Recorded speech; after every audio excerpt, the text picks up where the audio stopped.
Aksi unjuk rasa dilakukan sejumlah aktivis di depan Kedutaan Besar Amerika Serikat di London pada Senin pagi waktu setempat.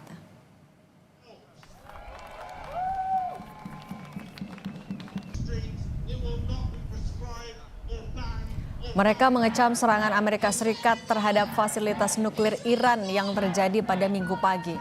Aktivis menyebut serangan Amerika Serikat sebagai provokasi berbahaya di tengah negosiasi nuklir dengan Iran. Mereka menilai negosiasi hanya dijadikan kedok untuk melancarkan serangan militer.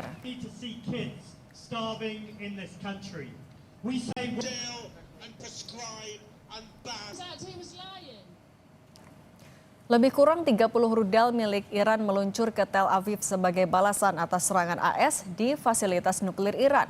Iran masih memiliki rudal hipersonik Fatah 1 yang memiliki panjang 15,3 meter.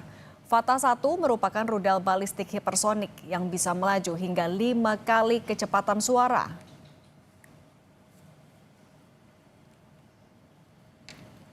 Kemudian ada rudal Khaibar Shekan. Rudal balistik jarak menengah ini memiliki jangkauan 1.450 km dan dilengkapi hulu ledak nuklir.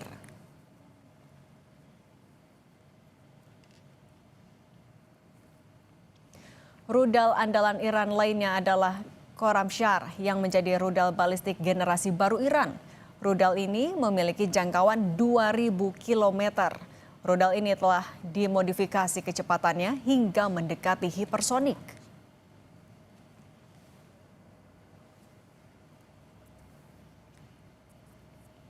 Sebelumnya, Amerika Serikat melancarkan serangan terhadap 3 fasilitas nuklir Iran. Yang pertama adalah fasilitas pengayaan uranium Natanz yang terletak sekitar 250 km dari Tehran. Sebagian besar fasilitas ini berada di bawah tanah. Kemudian fasilitas pengayaan uranium Fordo. Fordo berada di dekat kota Qom, dibangun di dalam gunung untuk perlindungan maksimal. Yang ketiga adalah Isfahan di Iran bagian tengah dan merupakan rumah bagi kompleks penelitian nuklir terbesar di negara tersebut.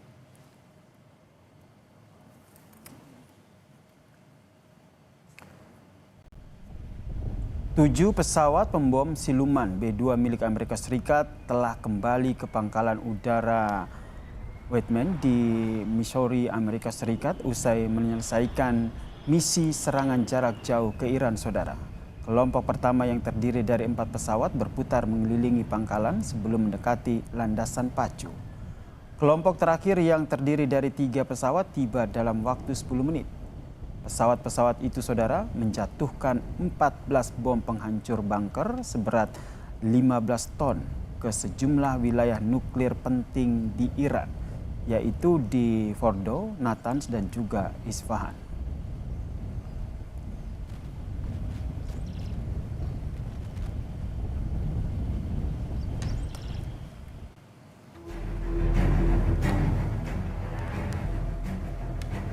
Amerika Serikat juga mengerahkan sejumlah kapal induk ke kawasan Timur Tengah, saudara. Salah satunya adalah kapal induk bertenaga nuklir USS Nimitz yang dipindahkan dari Laut Cina Selatan ke Timur Tengah. Kapal ini mampu menampung lebih dari 6.000 personil, termasuk kru kapal dan juga awak pesawat. Kapal ini, saudara, memiliki bobot 102.000 ton. Kapal ini masih berada di kawasan Timur Tengah untuk bersiaga di tengah makin panasnya konflik Iran-Israel.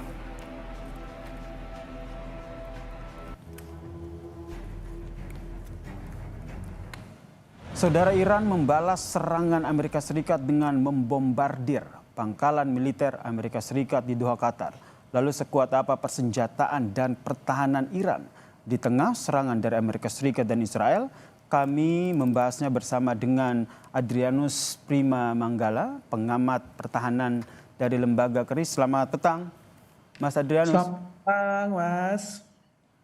Mas, kalau kita lihat Iran ini bisa dibilang dikepung begitu oleh Amerika Serikat dan juga Israel. Namun mereka tetap masih dikatakan masih mampu melakukan serangan balik, yaitu menyerang pangkalan militer Amerika Serikat di Doha. Anda melihat seperti apa kekuatan Iran sampai saat ini? Ya, seperti pernah saya sampaikan sebelumnya, Iran ini masih memiliki keunggulan geografis, yaitu wilayahnya luas.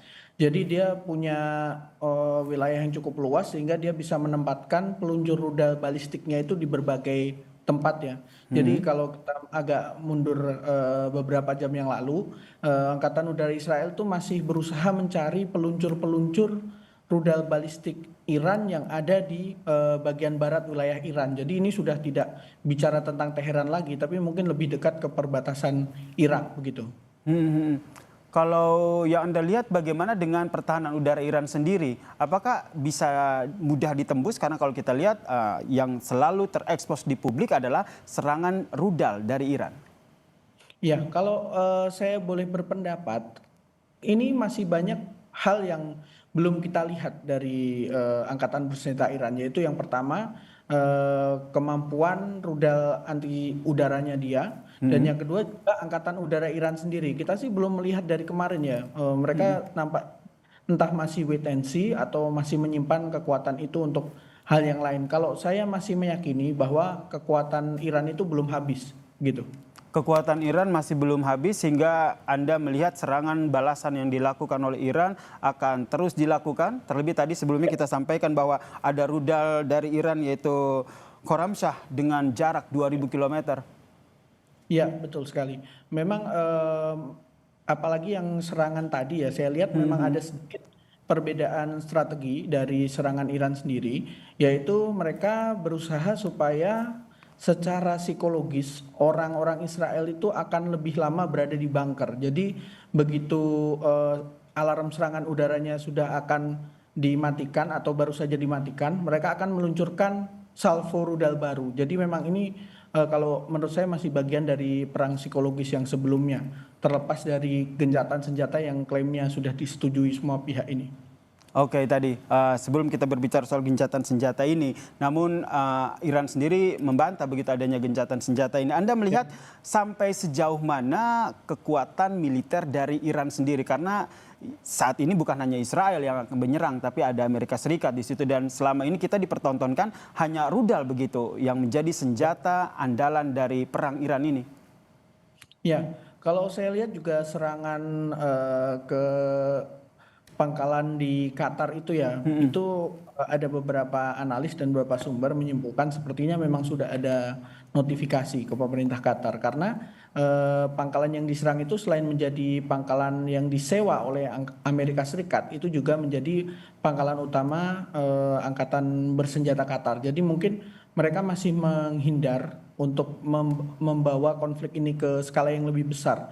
Mungkin itu salah satu alasan juga kenapa kita belum lihat misalnya aset Iran itu di laut itu banyak gitu, seperti kapal-kapal kecil yang dilengkapi dengan rudal itu belum kelihatan, angkatan udara Iran belum kelihatan. Kemudian kita itu masih banyak menjadi perdebatan juga di kalangan analis masalah rudal pertahanan udara dan radar-radarnya Iran ini apakah memang sudah hancur oleh Israel atau masih ada dan disimpan. Ini kita masih melihat bahwa sepertinya Iran juga masih menyimpan beberapa kekuatan dalam perang ini. Jadi menurut Anda nafasnya Iran dalam perang ini masih panjang begitu ya, sehingga mereka tidak langsung gencatan senjata namun justru membalas dengan menyerang pangkalan militer Amerika Serikat di Doha, Qatar ya? Iya betul, kalau kita baca tadi beritanya itu sebenarnya kan diklaim ada gencatan senjata yang berupa Iran akan menghentikan serangan dalam waktu yang disepakati, kemudian dalam 12 jam setelah itu Israel akan menghentikan serangan. Tapi nyatanya setelah waktu yang disepakati ternyata Iran masih mengirimkan serangan rudal balistik. Dari beberapa klaim itu 2 rudal, memang jumlahnya tidak banyak, tapi kita masih menebak-nebak apakah ini dengan koordinasi dari Komando Sentral Iran atau memang ini adalah sebuah pesan bahwa mereka ya kami belum setuju dengan gencatan senjata ini begitu. Jika Anda membacanya ini sebuah pesan Iran belum mau untuk gencatan senjata, kini coba sekarang kita lihat bagaimana dengan kekuatan militer Amerika Serikat, terutama di Timur Tengah. Anda biasanya kalau sudah ada balasan dari serangan dari Iran akan dibalas lagi dengan serangan baik dari Israel dengan Amerika Serikat. Anda membacanya serangan balasan ini akan seperti apa, baik dari Israel maupun Amerika Serikat? Kalau saya lihat ya, apalagi kita sedikit mundur ke belakang. Kemarin serangan ke fasilitas nuklir Fordo yang 12 bom itu kan ternyata setelahnya mereka masih ada serangan lanjutan yang ada analis yang bilang itu dari Amerika, ada analis yang bilang itu dari Israel ya. Jadi kalau saya lihat memang kemungkinan besar Israel dan Amerika itu akan mengutamakan serangan udara karena memang saat ini secara de facto mereka memiliki keunggulan ya. Tapi keunggulan di air superiority ini bukan berarti bahwa mereka unggul secara sepenuhnya dalam perang karena memang dari awal terjadi perbedaan strategi. Apalagi nanti kalau sudah dilaksanakan pemblokiran Selat Hormuz itu akan menjadi hal yang lebih luas lagi. Karena tentu saja kalau sudah terjadi pemblokiran Selat Hormuz, mungkin bukan hanya Amerika yang bereaksi, tapi negara-negara lain juga akan bereaksi seperti itu. Langkah itu kemungkinan besar akan diambil oleh Iran memblokir Selat Hormuz ini. Apakah langsung diambil atau ini menjadi salah satu langkah terakhir yang nantinya diambil oleh Iran dalam perang ini? Ya, kalau saya lihat di sudut pandang mungkin agak keluar sedikit ya dari militer.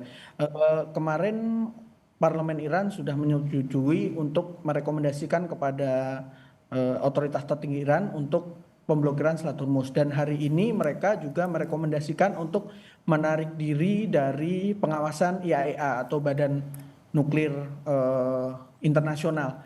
Kalau saya lihat ini memang sepertinya arahnya Parlemen Iran itu mau mendukung bahwa mungkin taktik isolasionis ya meskipun ini lebih ke masalah diplomasi ya dan hubungan internasional. Tapi kalau kami lihat sepertinya ini sementara masih dalam bentuk gertakan. Meskipun kalau kita bisa lihat kapal-kapal tanker minyak itu mulai berbalik arah. Bahkan yang agak mengejutkan kalau dari sisi yang kami bahas kemarin, tanker Cina yang seharusnya menjadi temannya Iran saja dia putar balik. Karena mungkin mereka masih mencoba menghubungi mungkin ya pemerintah Iran gimana nih tanker kami apakah diperbolehkan lewat atau belum. Kemarin salah satu hal yang menarik untuk diamati adalah tanker Cina itu pun dia berputar balik tidak melewati Selat Hormuz begitu. Menarik untuk dipantau begitu bagaimana akhirnya sikap dari Iran terhadap Selat Hormuz ini. Apakah menurut Anda dengan ditutupnya Selat Hormuz ini akan meredakan ataupun akan bisa menjadi salah satu upaya untuk gencatan senjata antara kedua negara?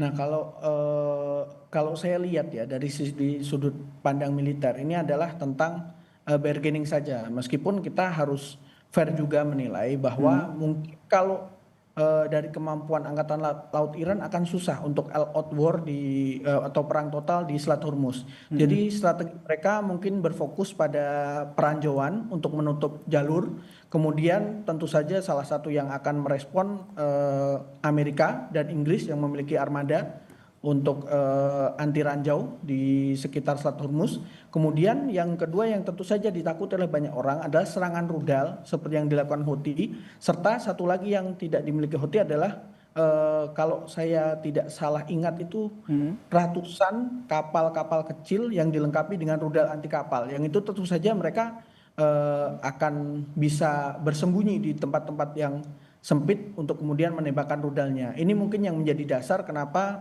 kapal tanker Cina pun sampai balik arah di Selat Hormuz. Begitu. Ini yang di salah satu menurut Anda yang dipersiapkan oleh Iran begitu. Kalau kita lihat tadi Iran, bagaimana dengan kekuatan militer Amerika Serikat terutama di daerah Timur Tengah? Anda melihatnya bagaimana? Ya, tentu saja secara umum mereka masih merasa kurang ya. Makanya mereka mendatangkan kapal induk juga yang akan segera bergabung menambah jumlah kekuatan di USCENTCOM. Jadi mereka memiliki komando sendiri di Timur Tengah. Tapi memang saat ini sebagian besar dari awal fokus mereka lebih pada kekuatan anti ranjau, pertahanan udara dan juga pesawat untuk menyerang. Cuman memang kita belum melihat pesawat-pesawat tempur Amerika yang konvensional ya, bahkan yang F-35 memasuki ruang udara Iran. Jadi memang untuk pesawat tempur masih didominasi oleh pesawat tempur Israel begitu. Jadi kami juga melihat dari Amerika Serikat pun masih gimana ya, wait and see mungkin. Bagaimana sih serangan balasannya Iran? Karena ini pasti seperti itu yang terjadi. Iran menyerang dibalas Israel, Iran menyerang Amerika, dibalas Amerika, begitu terus siklusnya itu. Yang jelas saling serang antara Iran, Israel, dan Amerika Serikat ini kita berharap segera damai begitu ya. Tidak terjadi lagi perang lagi. Terima kasih Mas Adrianus Prima Manggala, pengamat pertahanan Lembaga Kris telah bergabung bersama kami di Kompas Petang. Salam sehat Mas. Salam sehat, selamat sore, terima kasih. Kompas Petang akan